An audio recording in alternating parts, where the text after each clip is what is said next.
My parents tried to make me forgive my cheating ex because my dad plows his coworker on the daily, and my mom still stays with him, so I told my mom to look in the mirror and ask herself if that's who she thinks I should be. Posted by u/throw_ra_cow life. So, I, 27F, was supposed to be married in July, but 2 months ago, I came home from a work trip to find my ex-fiancé in bed with my best friend's sister. I kicked him out, canceled the wedding, and warned him that I would get rid of his stuff if he didn't come to get it. Weeks later, I dumped everything on the curb with a free sign, sold, donated, or dumped everything he had given me and pawned the ring. I blocked him everywhere. I called the cops on him when he showed up, after I gave his stuff away, banging on my door, called them again when he turned up at my workplace and made a scene, and called them on his family when they showed up en masse to plead his case. I didn't go scorched earth on my ex-best friend's sister, but I did tell her husband that I caught her in bed with my ex. Last I heard, she had been kicked out of the house and was back living with her parents. My ex-best friend tried to talk me into giving them both a chance to explain, excuse me, then got angry at me for ruining her sister's relationship and called me petty and cold-hearted. So, I kicked her to the curb too. I don't want dishonest people who are blasé about betrayal in my life. This encounter no doubt simmered under my skin until I unleashed on my parents. Maybe that's why, because it lingered, I was so harsh with them. Last week, I met my parents for dinner. I brought a date with me to the restaurant, hoping his presence would prevent any discussion about my failed engagement. My parents have been pressuring me to work things out with my ex. He's so sorry. I owe it to him to talk to him, to give him 5 minutes to explain himself. She meant nothing to him, he made a mistake. I'm cruel for shutting him out the way I have. How could I call the police on him? How could I do the same to his family? His parents are good people. They didn't deserve to be humiliated like that. He's having a rough time, he's depressed, and everyone is worried about him. He loves me, really loves me. He's learned his lesson. It's time to grow up and forgive him. No, my date's presence didn't stop them from bringing it all up again. I lost my cool.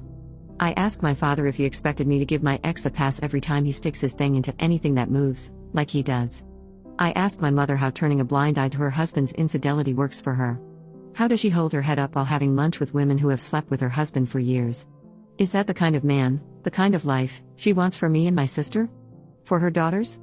I asked if they had any idea of the impact that knowledge had on me and my siblings growing up, knowing that dad was late home from work because he was screwing his secretary, knowing work weekend was code for a dirty weekend with a woman who wasn't our mother.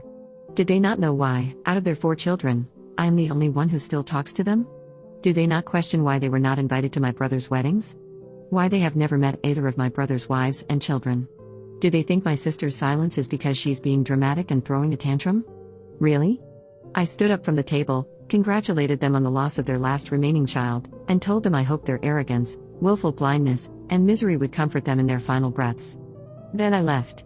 My date, I should have saved him for a proper occasion rather than using him as an FU to my parents, took me to the nearest bar, let me cry on his shoulder while I proceeded to get wasted, then made sure I got home safely.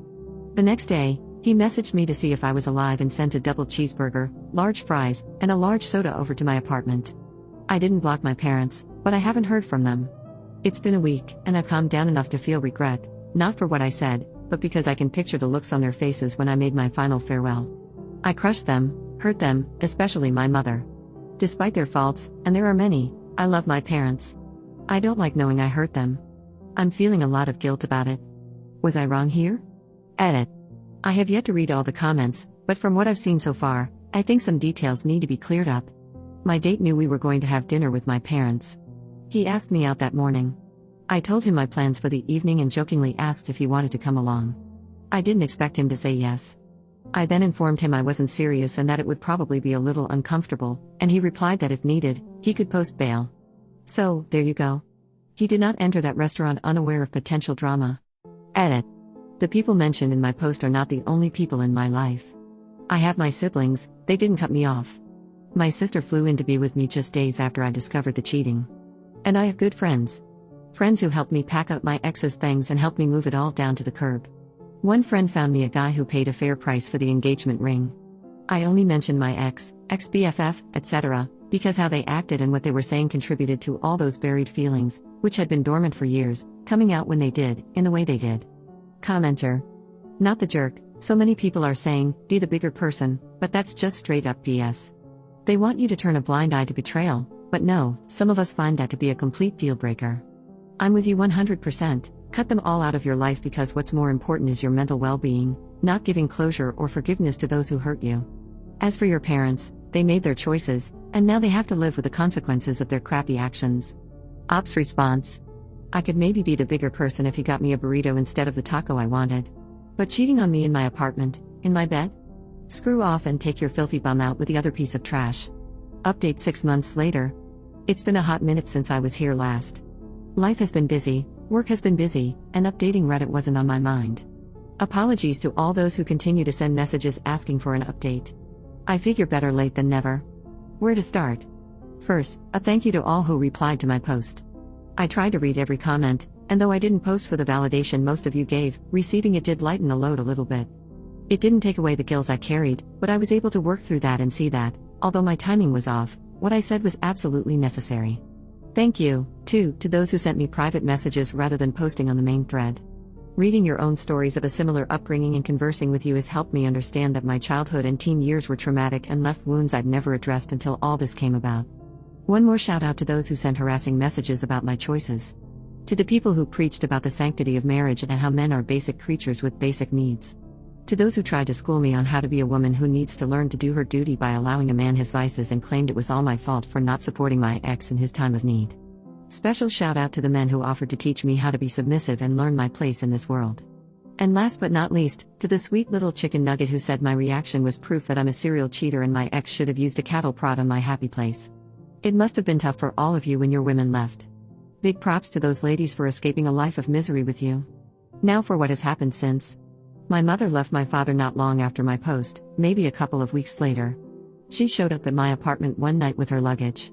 I can't explain how broken and pitiful she was. I brought her inside, held her, and my heart broke for her.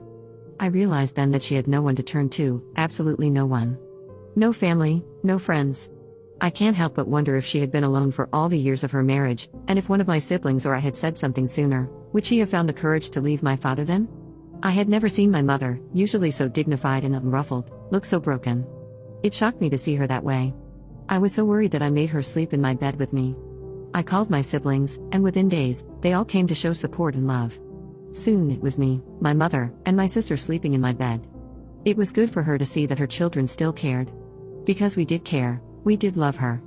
It was the situation that my siblings had distanced themselves from. At first, my mother stayed with me. She was having a hard time, years of humiliation, shame, and guilt ate at her. I was worried about her state of mind and didn't like leaving her alone. I couldn't take time off work to be with her every second of the day, so I took her to the shelter, and we got her a dog. My thinking was that if she had something to take care of, it would distract her from dark thoughts. I was hoping for a puppy because they're playful and would keep her busy, but she fell in love with a 5-year-old mixed breed, and he fell right back. He's a goof. We don't know how it happened, but we woke up one night to him howling because he had somehow wedged his head between the spindles on the stairs. His whole head. We had to call the fire department to rescue him. Of course, my mother didn't think he was at fault, and she now refers to him as her baby. He adores my mother, though. My oldest brother rearranged some things and moved her across the country to live with him and his family. He thought she would do better if there was no chance of her running into dad or one of his many women. He found her a therapist, and that seems to be helping. She's loving being a grandmother, and by all reports, she's an indulgent one.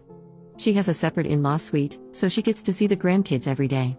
My brother tells me that when the kids go missing, they can now be found at grandma's. My dad is, well, my dad. He doesn't lack for company. Not long after my mother moved across the country, I had dinner with him where he introduced me to the new woman in his life.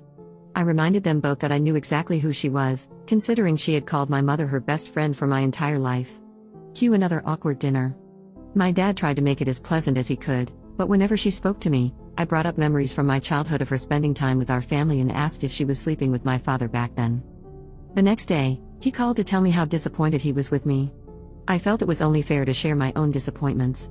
We argued for a bit. He tried to downplay all he had done over the years, attempting to play the victim of his own actions. I ended up cutting the conversation short and blocking him. It was just over a month ago when he showed up at my door. I wouldn't let him in, and I'm sure that rattled him. He told me he didn't want to lose me too. Say what you want about him, but he is my dad. I love him. I don't want to lose him either. He promised he wouldn't force me to interact with any of his women. So far, we've had a couple of pleasant outings, and they've gone well. I'm cautiously hopeful that we can continue to be in each other's lives. As for me, well, I took the advice some of you gave me and started therapy. It's humbling to realize that, though you may think you're fine, you're actually not. It's been almost unbearable to face all that history, and excruciatingly painful to dig through it all. After some sessions, all I want to do is head to the nearest bar and drink until I forget everything I just went through to figure out where it all started and why I am the way I am. I think therapy is one of the most difficult things I've ever done. I don't know how some of you have been doing it for as long as you have. I also don't know why you do it so willingly. I must be crazy for listening to all you crazies in the first place. But it is helping. Now, for the update most of you want. I can't even tell you how many messages I've received from people wanting to know about him. It was almost like you all were saying, "Girl, we don't care about whatever life crisis you're going through, just tell us about the date."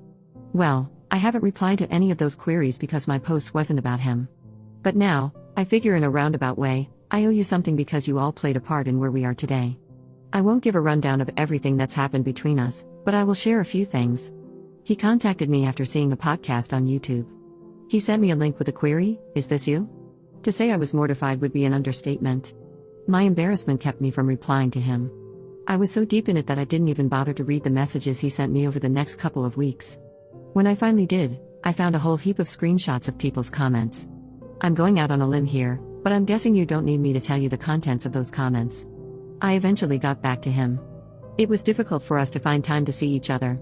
As I mentioned earlier, my life, both personal and professional, has been incredibly busy. He also has his own life and work. We were only able to meet up for coffee a couple of times, and I didn't think we were going to be able to grow a friendship, let alone anything beyond that. But I've since learned that he is tenacious and persistent, like a dog with a bone. He kept at it until we finally found time for a second date. That date went well and led to another, then another. Eventually, he introduced me to the two most important people in his life, his grandparents. His grandfather carves little wooden figurines, and I've since acquired a flock of wooden birds. His grandmother thinks I'm too skinny and feeds me whenever I see her, usually sending me home with food. He gets along with my sister and brothers. He came with me to visit my mother on her birthday and met them all. He was very gracious with her. I had him saved on my phone as Cheeseburger. He took issue with that because he bought me a double cheeseburger, so I started calling him Double Cheese, and then shortened it to DC. He's still saved in my phone as Cheeseburger. He's an undercover Swiftie, and I don't quite know what to do with that. I don't have anything against Taylor Swift, but I sure didn't expect him to love her. He used his little sister and niece's cover for his Taylor Swift obsession, now he uses me. I'm fine with being so used. Commenter. I was hoping to hear something about the cheating ex, like he's homeless and lost his job, lol. Ops response. He's not even a blip on my radar.